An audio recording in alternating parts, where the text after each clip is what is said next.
Round 21. Definitely had plenty of fun in it, that's for sure. There's a lot that happened and plenty that we learned. So I'm here to go through the 5 things I did, learn from this week, and also my fantasy tip of this week here. Round 21 heading into round 22 with 6 rounds to go. So first one there is, have cows actually turned a corner? I think so. I really think that they're a chance of really pushing, obviously, up the ladder further and getting themselves into some type of home final, whether that's 5th or 6th, or even into that top 4. There's definitely a chance, a minor one for the top 4, but they're playing well enough at the moment. And what the real big thing here is the fact that they're actually in a position where they're beating some of the better teams. So it was the Sharks this week, it was the Dogs last week, and the Dogs came out and played incredibly well here against the Broncos in round 21, and the Sharks are obviously a top 4 team at the moment. So if they can beat a top 4 team, who are missing their star, clearly, in Nico Hines, then I definitely think they can push towards that top 4 where the Sharkies are sitting in at the moment. And we'll go through that ladder and sort of where things are at and shaked out after last night. But the Cows defensively are in a good spot, and we know that they have enough attack, and they've got the origin players and the grit and determination from some of their middles, especially some of their backup middles. When you had Cotter and Taumalolo go down early on in the game on the weekend, the middles that came in and played massive minutes. You've got a bunch of these guys like Edwards, Granville, all these types of players that have some experience now, have the tenacity, have the determination to do great things, and they're showing that. And they've got the outside backs to really show that they're a cracking team, the Cowboys. So that was massive on the weekend, beating the Sharks, obviously at home. And I think they only leave Queensland once, whether it's a home game or against Titans, Dolphins, or the Broncos there in the backstretch with one more bye remaining. So they have every chance of getting a home final, which is going to be plenty of fun. And I'm starting to believe that this year could be a really good season in the end, because it wasn't looking that way earlier on. I just said that, as I said, the defense was not there, and it's now beginning to show and some of the tenacity that I was talking about. So a massive effort from the Cows there. So the Storm are really close to locking up the minor Prem. They're a couple of wins ahead. They had pretty easy win against the Eels on the weekend, and things don't become too difficult for them going forward. They've got the Dragons this week coming. You'd expect them to get a win there, and there's nothing too crazy going on from that. So it's going to be a really fun end to the season, and just something to note obviously is the restings as well from some of these Storm guys, and the Storm, without having played incredible for the entirety of the season, they've been good in patches. Obviously really good a couple of weeks ago against the Roosters, showing what they can do. They're doing enough to get wins. Defensively haven't been incredible, but another game there where they only let in a very small amount of points at 14. They're against the Eels. They're really tightening up their defense heading into the back end of the season. They have months to return now, which is great, and they're going to continue to do good things. Connor Tracy and the Dogs. So the Dogs are playing incredible. Obviously a 41-16 win there against the Broncos. And as I said, that's what really shows that the Cowboys did a great effort last week to beat them in a tight clash. But, the first game it was without Max King, and some big things to kind of work out through the middle there. And they've sorted that out, and they played great here. But Connor Tracy, just someone that's found it really tough to get into first grade. We knew how much talent he had. He just didn't fit in perfectly. Have a specific spot for him at the Sharkies. He's bounced around. I believe he's a halfback coming through.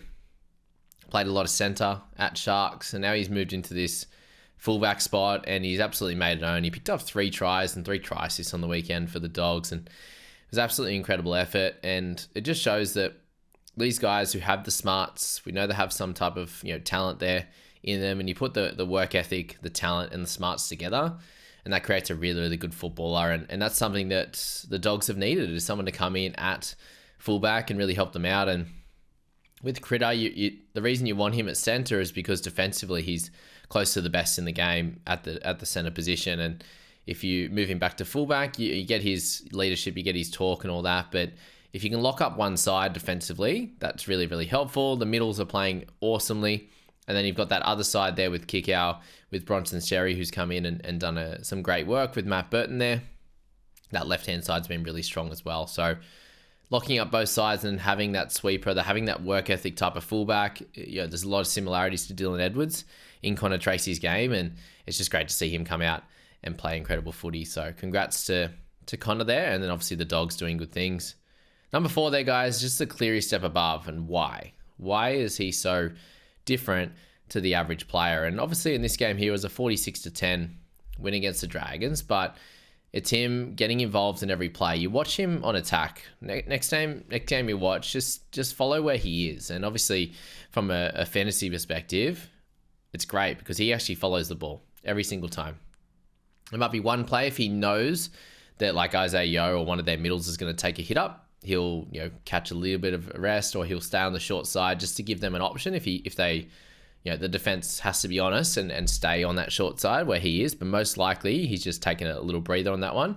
But then every single play from there, he'll get it to the left hand side, and then he'll get himself over to the right hand side ready for another play. And he does that really, really well. The big thing obviously was the forced dropouts. He had another 3 forced dropouts on the weekend. He was involved in everything, scoring 3 tries. He helped set up that first one. He picked up another 2 try assists on the other side of it.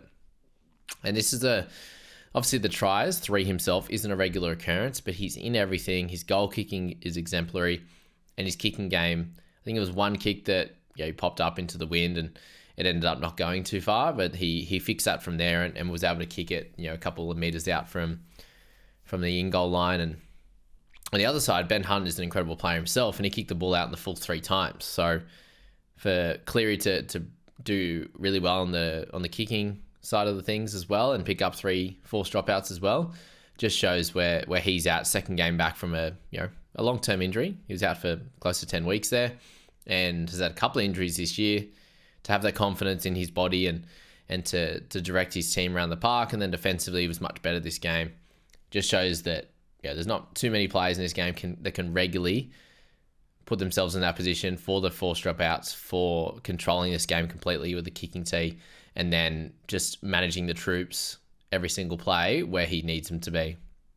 Whether it's tucking the ball back on the inside for one of his forwards to go through, or it is getting it out to Luai and letting him do his thing, but knowing that he's going to be coming back through the middle and being there for that try. Like, there's so many things that pop out that show why he's pretty well the best player in this game and continues to do great things. And I do hope that he gets his opportunity to absolutely shine on the State of Origin stage, because that's probably the only thing that's not in his arsenal at the moment, and his championship bank or shelf is that couple of great wins in the Origin arena. So he's super young. That's the other thing as well. Like, people think he's probably like late 20s, but he's still mid 20s and doing good things. So let's just go into the ladder before we get into the fantasy tip of the week. So Storm there, a couple of wins ahead at the moment, and differential they're slightly ahead of the Panthers there at 159. Roosters are at 213, which is obviously an improvement. They've scored a few more points there as well and have defended great too. 276 for the Panthers defensively, which is crazy.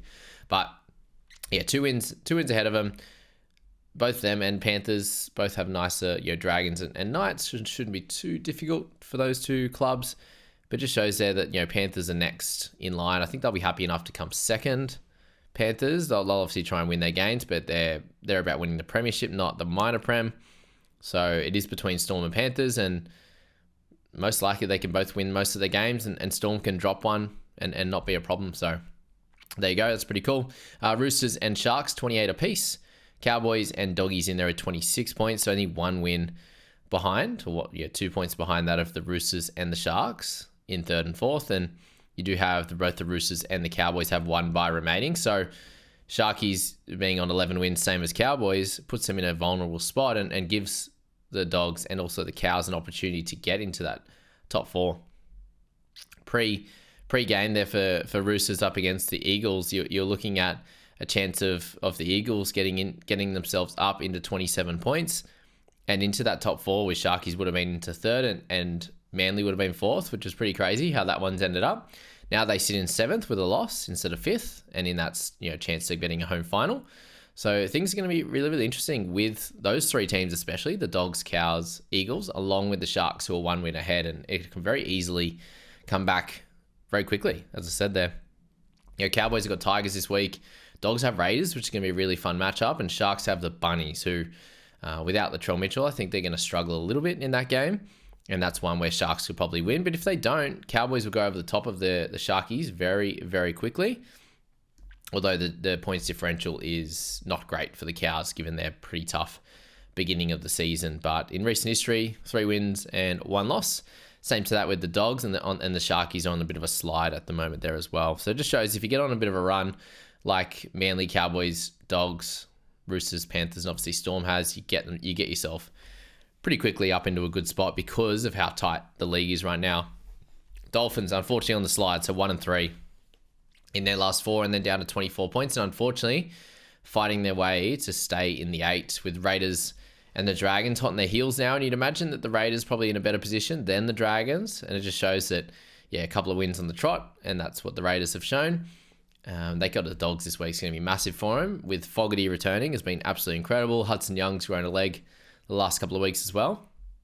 There you can very much move quickly up and down this ladder. So congrats to the Raiders for that. Knights really need to try and sneak a win against the Panthers. If they can do that, they're a chance at the 8. I think otherwise it's going to be a very uphill battle for them. A few of the teams in front of them will at least be a couple of wins ahead of them, which just makes it a little bit tough to get in. Warriors obviously 1 point behind that, so they definitely need to win against the Eagles on the weekend. If they can get on a little bit of a run, then they can make it as well. And then the Broncos 1 point behind that, even harder to make it right now. And they've got a really tough clash against the Titans, who are winning games at the moment. They're 3-1 their last 4, and I do think they're playing better than the Bunnies as of the last few weeks as well. And then Tigers and the Eels right down the bottom with the Bunnies. So yeah, it's going to be a fun little bottom, sort of from 4th down all the way through to 14th right now. Really, is an interesting little scenario. Titans on the same points as Bunnies, and they need to basically win all their games now, these guys, to get themselves anywhere near the top 8. So yeah, pretty fun little section right now, and these next bunch of games are going to be super important. So fantasy tip of the week. Last week spoke about only really upgrading for 15 plus points of improvements. Almost anything less than that will hurt you in the back end, unless you're sitting with 10 plus trades. You have more freedom. So that also pertains to this week as well. Carry that over to that. For this week, I've spoken about, for most people, holding, even with the head knocks, is likely the best play. So if you've got a couple of guys out, maybe one on the bye, Garrick's got a head knock, but he's got a bye anyway. If you have DCE, Turbo, these types of guys, and then having 1 or 2 others that have a head knock, it's most likely the best play to hold trades if you're sitting at sort of 4 and below. Otherwise, if you are going to make a trade, make it 1 trade. A single trade to a guy, similar price obviously, or whatever you have in the bank, similar guy that's in form right now, rather than an upgrade, downgrade scenario. So using 2 trades to go up to a top gun and down to a cheaper guy. It could be, if Galvin's out longer term, trading him to someone at a similar price point. It could be a very simple one, Galvin to Fogarty, who's like going to be 50 or 60k difference. If you have a bit in the bank, you could do that, and that's probably going to be a 10 to 15 point upgrade. There could be other guys that are doing great at the moment that could hit you that 50 or 55 average around that 700k price point, and they've got consistency. They play every game from here on in. So Galvin misses round 26, for example. There's a few things like that. Whether there's another injury that you have or something like that, make it a single trade just to keep you in a better position for that back end sort of 3-4 rounds, which are going to be really tough. So there you go, guys. A very simple update from what I learnt in round 21 from a footy perspective, and also the fantasy tip of the week perspective there. We still don't have results, unfortunately. So a few bits and pieces are updating in the normal NRL app. It's 2:30 here at the moment. I'm just about to go to work for the afternoon shift, and nothing there. So I can't do my results video till a little bit later, but we'll get some updates in the next hour or so. And I thought it was just last week that they had issues, but anyway, a bit slow again. Anywho, that's where we're at. I wish you all the best of luck with your results and any updates. I do believe Blaw's gone up like 3, Brown went up, down a couple. That's all I've really seen so far. Bits and bobs there. So Whiten up 2, down. He went down 6, back up 2. So all over the shop at the moment. But that is fantasy updates on a Monday morning. Plenty of fun. But anyway, good luck with that, and we'll see you in the next video.